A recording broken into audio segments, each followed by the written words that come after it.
Another interesting painting from the Tibet House New Delhi collection is of green Tara. We've talked about Tara already in some other videos, but we have a large central green Tara, one face, two arms, holding two flower blossoms, blue in color.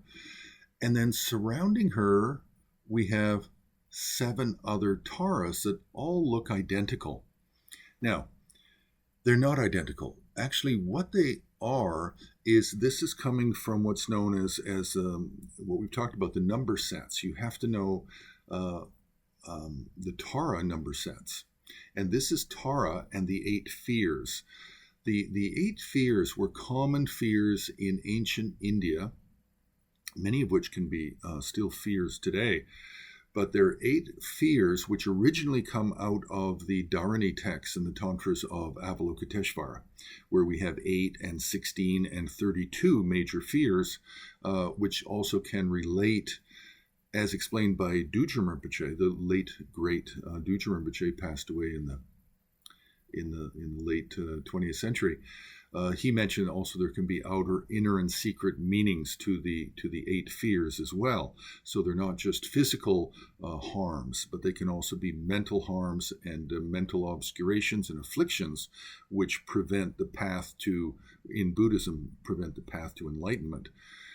So the subject can get a lot deeper. Now, here in this painting, what we have is we have these central Tara, and then we have seven around, which represent in total the eight fears. So, can we find the eight fears? Are they represented in the painting? Well, yes, they are. And we can start with the large central Tara, and if we look to our viewer's left, you will find a small white snow lion next to the lotus seat of Tara. And so this form of Tara, the big one at the center, is protecting from the fear of lions. Lions were a danger. They were a much bigger danger in India 1,000 years ago, 1,500 years ago. Now in India, lions really can only, I believe, can only be found in the area of Gujarat. However, tigers you can find throughout India. It used to be that lions roamed all over India in years past.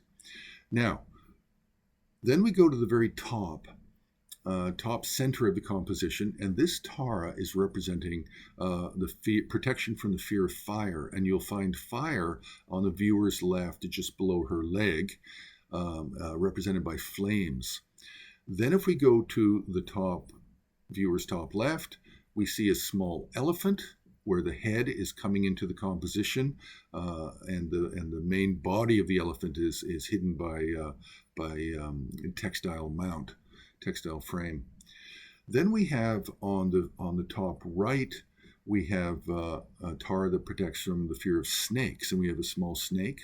So almost all of the fears are portrayed either to the proper right of Tara, which is our left, or to the right in front, as in the case of one of the Taras. So then we move down in a clockwise fashion to the lower right side, and then we have we see a man running in front of Tara. So that's a robber. So that's protecting from the fear of robbers. Then at the very bottom right side, you'll notice that Tara next to her has a chain, and this is fear of false imprisonment. And then on the lower left side, we have Tara with her hand raised, and then next to water, and we see waves lapping upwards and rising upwards. And so this is Tara protecting from the fear of drowning. Because water is nothing to be afraid of, but drowning, yes, we can be afraid of that. So these are the eight fears: lions, elephants, fire, snakes, robbers, false imprisonment, drowning, and I missed out ghosts. Ghosts is in our far left side, and what we have in front is we have a disheveled man who's representative of a ghost. Now this painting is very much late late 19th, early 20th century, and it's also very much in a Lhasa style, where we have these very large, excessive flower blossoms, 3 very large flower blossoms and leaves and whatnot surrounding the central figure of Tara. So you can press like, you can subscribe, you can join HAR on Patreon, and please make a donation on the homepage of Himalayan Art Resources.